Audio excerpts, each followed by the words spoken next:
All right, guys and gals, so today we are going to try what I think is the final end result of this fig tree right here. Now don't worry, it's in just perfect condition. I'm going to explain everything to you. Don't sweat. Jeremy, I know you're freaking out right now. This is a healthy fig tree. I just learned something new from Eddie the other day, but we've got one last final ripe fig when I thought there were no other ripe figs, and I think this one looks better than any of the rest of them that ripened. We're another month and a half or so down the road. There's actually a drop of honey, a small drop, but a drop of honey in this thing's eye. And I never saw that on any of the other figs. Now, Eddie, before you give me any grief about this tree, there are no bug problems.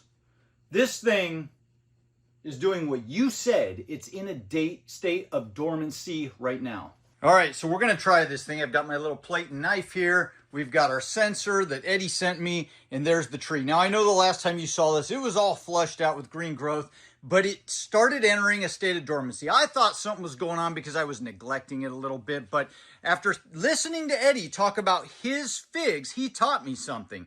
His fig trees do this too. They start going into a state of dormancy eventually, and he still gets ripe figs off of them. I think that's what's happening here, because look, all of a sudden, this little guy started waking up again. We've got new growth starting to pop out at the top, and now I desperately need to get it into a new, bigger pot so it can take off and start growing again, and I'm going to put it outside now because we're in the summer, but look at what we've got. The one last final fig, yes, I know I haven't cut those air layers off yet. Go ahead, give me grief, guys, I deserve it, but there it is. If you can see it, it's a tiny drop, but there's a little tiny drop of honey, I think you can see it, on the eye. All right, so we are at peak perfection for ripeness, as Lou likes to say, and that thing just almost fell off, but check that little fig out. I am so excited about this. It feels soft. It's bigger than the rest. I know it's not completely black, but we're under these LED lights. It's indoors. It's not had any natural light. And just like Figgy's figs, it is indoors and doesn't always get as black as it will be outdoors. But look at this. Little tiny drop of honey coming from the eye. This is new. And remember, this tree is only, what, like 6 months old. It's a young tree. So let's get this show on the road. All right, so let's cut this thing open now and see what we get. And then I am going to test it on this Brix meter. Thank you again, Eddie. This is kind of fun trying to see exactly what we've got going on. So let's cut this open first. In fact, let's zoom you in for that part. All right, here we go. Oh, I think we're doing good. I think we're on the right track. Oh my gosh, look at that. Look at that. We've got a real Black Madeira for all you doubters out there. We've got a real Black Madeira. It's getting there. It's like a 6-month-old tree, guys. Hold on, I gotta get close up. All right, check that out. Look at that beauty. Let's get this, actually here, look, this is the juicy side. Let's get this into the light here. Get it under some good lighting. Look at that Black Madeira. Isn't she a beauty? Look at that syrup in there. Oh my gosh. I could not be happier about this. This is a Black Madeira. I know I've been through this with you guys. This came from Keith. This is a Black Madeira KK. And I've had a fig on it years ago, but it was outdoors and it never fully ripened, and it was good, but it was like, you know, I knew it hadn't fully ripened. This is much riper than that, and this has got to be the best one yet.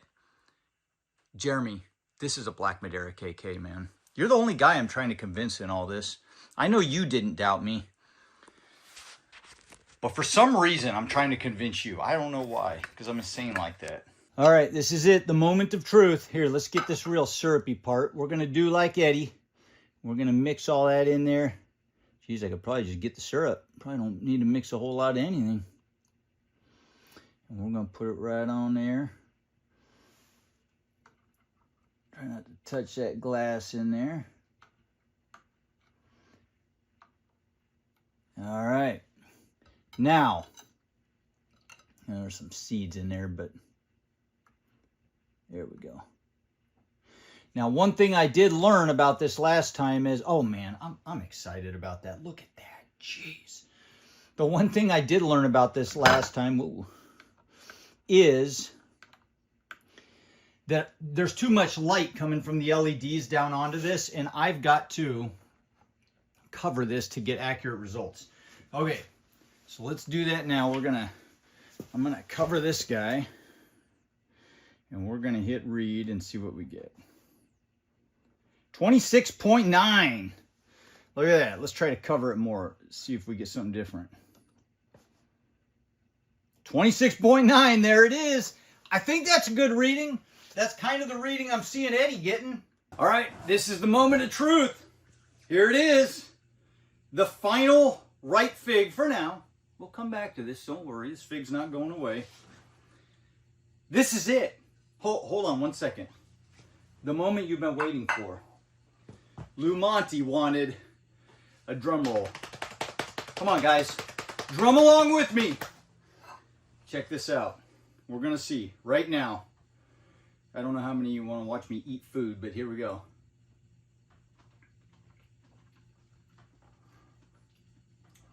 Holy crap. Oh my Lord. That is good. That's a real right Black Madeira. Hold on. Hold the phone just 1 second. I'm just eating this thing.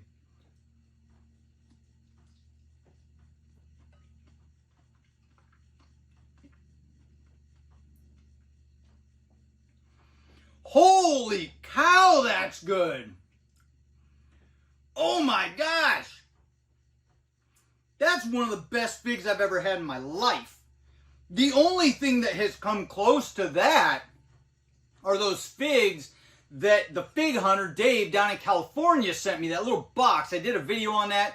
If I can find it, it's been a few years. I'll put a link to that one down in the description. But when he sent me those, they were caprified figs from down in Northern California. I think they were caprified. And it was an assortment of them. This is like those. Holy cow. I want every little morsel.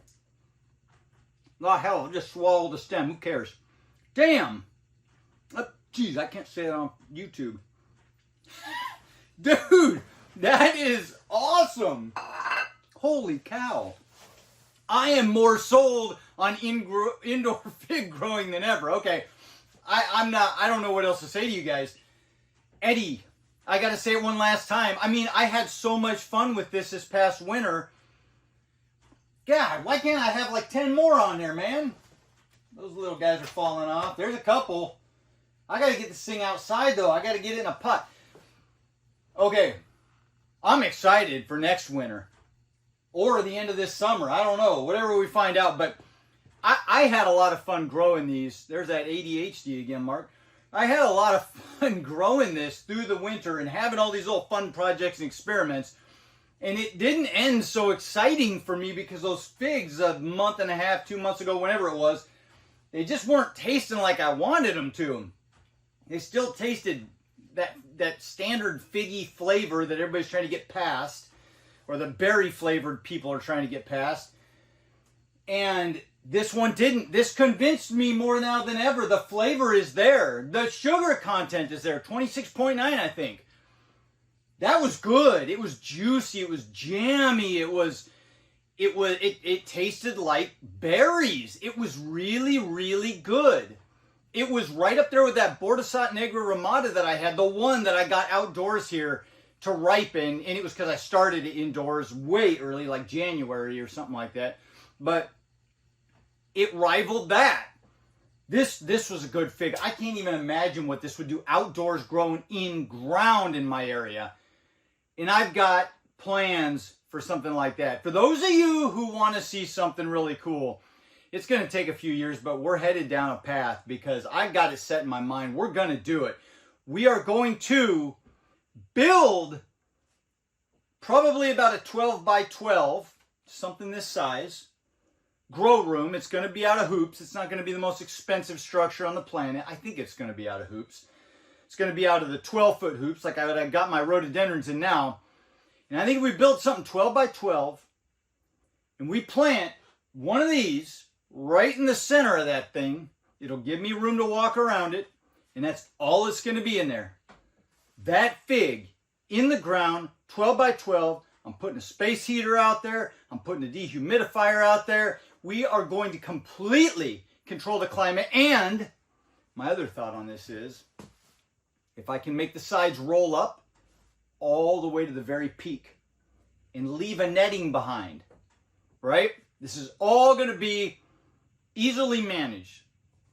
I leave that thing closed until it's warm and hot in the summer, and then I roll them plastic sides up to the center so it can get full sun all summer long. All summer long. I can't even imagine. That was a good fig. I'm not exaggerating, guys. That was a good fig. Okay, I'll quit belaboring that. That's enough. I'm excited. Either that thing or the mother's going in the ground. I'm doing this. I got to get this going this year because it's got to happen.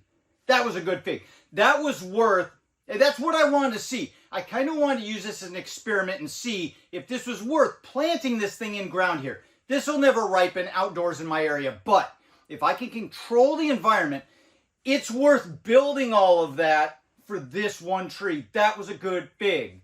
That was a good fig. And if I can prove this next stage, this has been an idea of mine for probably, I'm not kidding you, 10 years now. And it wasn't with figs, but I've moved on to figs. And man, if I could make that work, if I could take this to the next level and have it strictly outside in the sun and control the climate and have this thing ripening on a tree, tons of them in August here or September.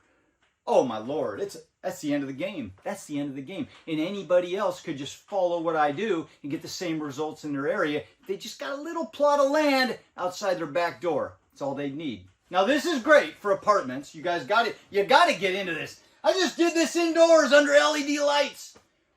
But if I can take this to the next level for people who've got a little bit of land, man, jeez, in the northern part of the country or northern or very southern parts of the world, we got to control the climate a little bit better. There it is. That was good. That was good.